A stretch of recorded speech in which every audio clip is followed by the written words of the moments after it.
From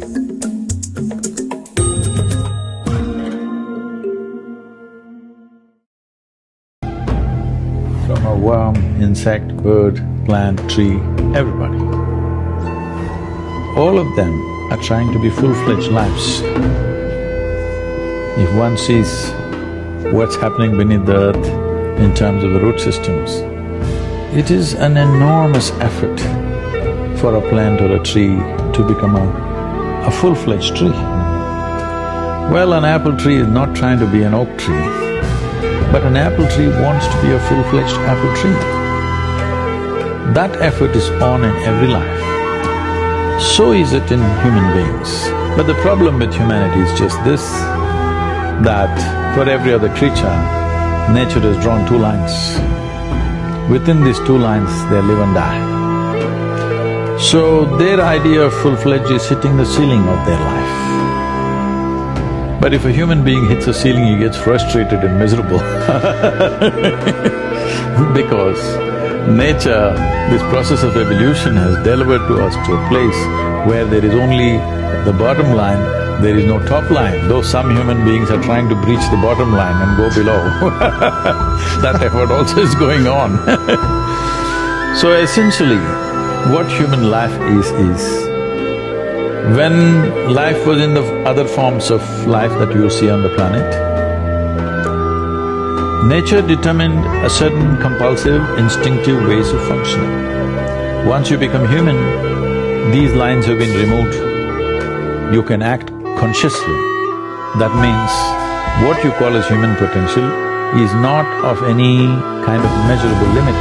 It can go as far as you desire or as far as you have the courage to walk. So when we say human potential, unleashing human potential, it is not about reaching the peak, it is a trajectory. Because what our life is a combination of a certain amount of time and energy. Time is rolling away for all of us at the same pace. If you sit, it rolls away, if you sleep, it rolls away, if you do something, it goes away, if you don't do anything, it goes away. You're happy or miserable, it goes away. Time is running out for all of us. So it's only the energy that you can do different things with.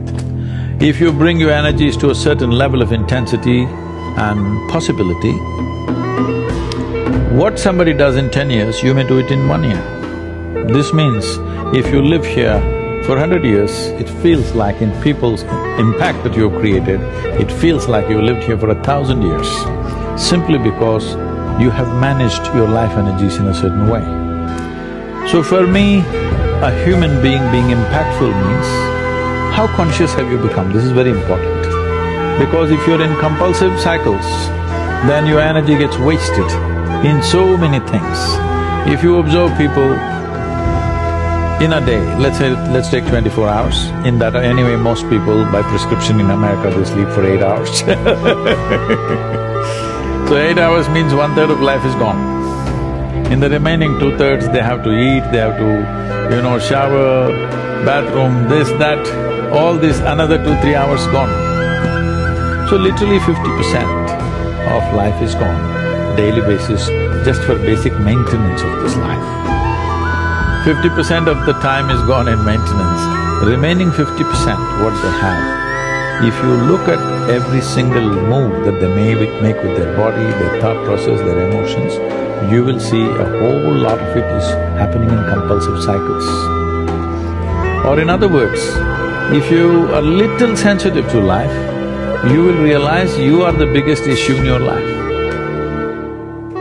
So this is one thing that I'm trying to do with people, that you are never the issue in your life. I'm not the issue. My thought, my emotion, my body is never the issue.